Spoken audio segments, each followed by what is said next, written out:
Hace 2 semanas fui a Moquegua, la municipalidad de Mariscal Nieto va a poner 6 millones de soles para la reconstrucción del nuevo penal. Entonces vamos a ampliar algunos penales. ¿Dónde pero es nunca, la situación más dramática? ¿En Lima o en provincias? A ver. ¿Dónde se puede atacar más rápido? Porque tal vez los gobiernos regionales, que a veces no saben muy bien en qué gastar, podrían poner algo para levantar cárceles rápidamente al interior del país. Te pongo casos de provincias porque no podemos hablar de provincias en general. O sea, la sobrepoblación mayor, de hecho, es en la región Lima nuestra. Ok. El segundo lugar de sobrepoblación es región norte, Trujillo, Chiclayo. Bueno. Es de esperar. Así es. Y la de menos población, digamos, sobrepoblación, podría ser Puno, aunque la gente cree que no es así. Y Arequipa. Ah, no lo puedo creer. Sí, Arequipa, curiosamente, que estuve la semana pasada, a nivel nacional, 60% de los internos son procesados. En Arequipa, el 70% de los internos son sentenciados. Ah, es estupendo. O sea, funciona muy bien. No hay mayor sobrepoblación, pero no inmanejable. Exactamente. Ahora, lo que es interesante es que ahí donde hay más delito en la calle, hay más sobrepoblación en la cárcel. Pero eso es evidente, es decir, lo que hace la cárcel es reflejar la realidad de afuera, ¿no? Entonces, mucho se habla de delito, pero no se habla de delincuencia como fenómeno social. Entonces, por ejemplo, las políticas que se están tomando actualmente, política criminal, solamente van al delito, pero no a la delincuencia. Es decir, van a obstaculizar la realización del delito. Entonces, ¿qué hago? Más policías en las cárceles. Perdón, más policías en las calles, y eso me trae a consecuencia más presos en las cárceles. Pero no estamos trabajando el tema de prevención. O sea, lo que tenemos que trabajar, que es a largo plazo, es evitar que surja más delincuencia. O que reingresen. ¿Cuál es el porcentaje de reingreso en el Perú? Más o menos reincidencia es 30%. 30%. Que si hiciera un buen trabajo, no regresaría. Claro, lo que pasa es que los que reingresan, si se quiere, es el núcleo duro de la delincuencia. Así es. Porque mucha gente ingresa, pero a veces 3 meses, 6 meses, medida cautelar, exactamente. Y nunca más y ya está. Eso es estupendo, pero el problema es el que reingresa y reingresa y reingresa. Exactamente. Ahora, ¿cuántos penales necesitaríamos? Necesitaríamos pues 20 penales para 1000 internos cada uno. Eso es millones, eso es imposible. Y además hay un crecimiento de 6000 al año, o sea que nunca nos alcanzaría. En el último, digamos, de septiembre de 2010 a septiembre de 2011, la población penitenciaria ha crecido en 11.2%. Que es un récord histórico. Normalmente estaba creciendo entre 5 o 7% al año, del año 2000 a ahora. Promedio. O sea, ahora estamos casi al doble del crecimiento poblacional. Y el delito no se detiene en las calles, al contrario. Es que la política criminal que no existe, pero que de facto se aplica, es más penas, menos beneficios. Claro. Entonces ya pero la gente cree que eso es lo bueno. Pero no, o sea, vamos a seguir construyendo penales y nunca vamos a terminar. Mire, el presidente de la República, el señor Humala, en su discurso de inauguración, en su discurso dijo que iba a reabrir el CEPA y que iban a haber trabajos forzados. Creo que alguien le tuvo que decir, el ministro de Justicia, que el trabajo forzado es violatorio de varios tratados, ¿no? O sea, nadie puede ser, la esclavitud la abolió en el Perú Ramón Castilla, entonces aún cuando estés preso no te pueden forzar a trabajar.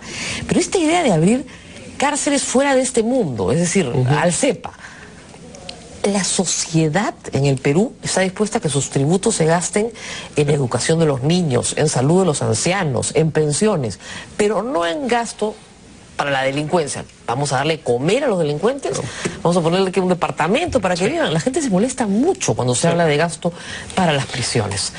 Lo que pasa es que el problema más urgente, y la población así lo reconoce y así lo dicen las encuestas, es el tema de seguridad ciudadana. Claro. Entonces hay que ver el tema penitenciario dentro de este entorno de seguridad ciudadana, porque eso es evidente por un lado. Segundo, no creo que sea un lujo, por más que la gente lo crea, construir cárceles o invertir en penales y en la rehabilitación de los internos. Creo que es un lujo no hacerlo, porque más tarde nos va a costar muchísimo más. Es decir, $1 que nosotros invirtamos en prevención son $10 que mañana más tarde nos vamos a ahorrar en represión, control, prisión. Entonces lo que se tiene que trabajar es prevención primaria, general, prevención secundaria, grupos de riesgo, por ejemplo, barristas, niños de la calle, y prevención terciaria. Prevención terciaria es aquellos que ya cometieron un delito, han pasado por el sistema penitenciario y para que no vuelvan a delinquir, ese se llama prevención terciaria, ¿sí? Para ese 30% que es el núcleo duro. Y ahí justamente es la función del Instituto Nacional Penitenciario. Ahora, el INPE no tiene a su cargo todos los penales, porque en este país, claro, todo es de Ripley. Entonces, algunos penales son de administración de la Policía Nacional y otros son de administración del INPE. El sistema penitenciario en general no es sistema, ¿no? al INPE. A ver, lo que pasa es que 10 penales desde hace 25 años, ¿qué pasó? A ver, históricamente había la Dirección General de Penales, el primer gobierno de Alan García, eso vamos a reorganizar esto y creamos el INPE. Y de hecho, muchos de los penales, la gran mayoría, pasaron a manos de la policía. En esa época era Guardia Republicana, que se refunde después en la PNP. Entonces, ha habido muchísimos penales en manos de la policía. Lo que estamos haciendo ahora es retomar poco a poco, de acuerdo a las posibilidades que tiene el INPE, los penales. De facto, la policía tiene a su cargo la dirección de 10 penales, nada más. Pero de esos, importantes. No, de esos 10 penales solamente uno importante, Lurigancho. Pues. El más emblemático, el más poblado. Más complicado, el más hacinado. Pero fuera de eso, los otros 10 penales también son en provincias más o menos pequeños, manejables, pero que ni siquiera esos el INPE tiene en este momento la capacidad de asumir. ¿Qué es lo que quisiéramos? ¿Cuánto personal tiene el INPE? 6.000 empleados, más o menos, de los cuales unos 600, 700 casos. Bueno, esos 6.000 empleados se quejan todo el tiempo de que ganan pésimo. Y las cárceles tienen delincuentes con mucho dinero, que pueden comprar cualquier cosa. Entonces nosotros hemos hecho reportajes muchas veces dentro de la cárcel, donde hay fiestas, pachanga, tragos, cerveza, mujeres. Es decir, ¿no? Estarán en la cárcel, pero adentro hay una pachangaza que paga el narco de turno y no pasa nada. ¿Eso va a cambiar? O sea, hay una situación de indisciplina. O sea, digamos, el Estado no se ocupa de la cárcel y la cárcel hace su propio Estado. Y esa es la situación. A ver, en este momento lo que más sale en televisión, en los medios de los reportajes, sobre todo es el penal de Lurigancho, que está a cargo de la policía. El nuevo director de DIRCEPEN, el general Delgado Vargas, con el cual hemos tenido muchos encuentros, es una persona excelente, estamos trabajando justamente de la mano para coordinar INPE y policía, y que esta situación, que de facto, como bien mencionas tú, hay excesos, hay fiestas, sobre todo en Lurigancho, porque es incontrolable. Y eso que ahora estamos en 6.500, pero hace 2 años había 12.000. Entonces, como las dos instituciones, policía, mientras tenga que ver con penales, porque ellos también quieren decir, oye, quédense ustedes con sus penales, llévense, no queremos nada, por más que tienen 2.500 policías trabajando en penales. Mientras que sea esa situación, que yo creo que va a durar todavía varios años, estamos trabajando justamente para evitar eso. Ahora, la policía también tiene poco personal para penales. No solamente el INPE tiene poco personal para penales, sino la policía también. Entonces, mientras se dé este déficit de personal, va a ser difícil, pero tenemos que plantear juntos, que es lo que estamos haciendo, nuevas políticas de autorregulación. Usted ha dicho, Lurigancho es incontrolable. Es así, hoy. Sí.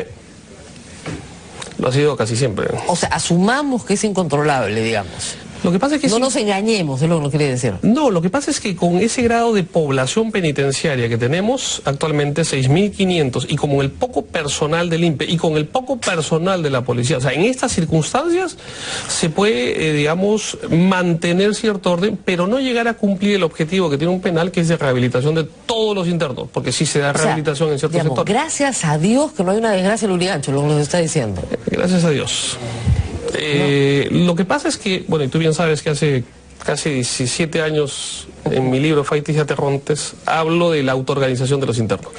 Y de hecho eso ayuda un poco a manejar, porque ellos mismos se autorregulan, no necesariamente de buena manera. No. O sea, no necesariamente bajo criterios, digamos, positivos, o ¿no? Democráticos, ¿no? O participativos. Se ha democratizado muchísimo. O sea, digamos, ahora hay un proceso de cambio de taitas a delegados, digamos. Claro. Antes los taitas eran los que batuteaban, ahora la delegatura general es la que tiene más peso, ¿no? Y se elige democráticamente, y entre los delegados de los 20 pabellones eligen al delegado general y hacen sus elecciones cada mes de diciembre. Pero ciertamente justamente a la falta de personal o a falta de presencia eficaz del Estado, los mismos internos tienen sus formas de autoorganización. Por eso, Teo, o sea, es el Estado que los internos crean al margen del Estado. Pero ya no está tan al margen como lo fue durante 5 años que yo estudié, del 87 al 92, donde no había policías dentro de la cárcel.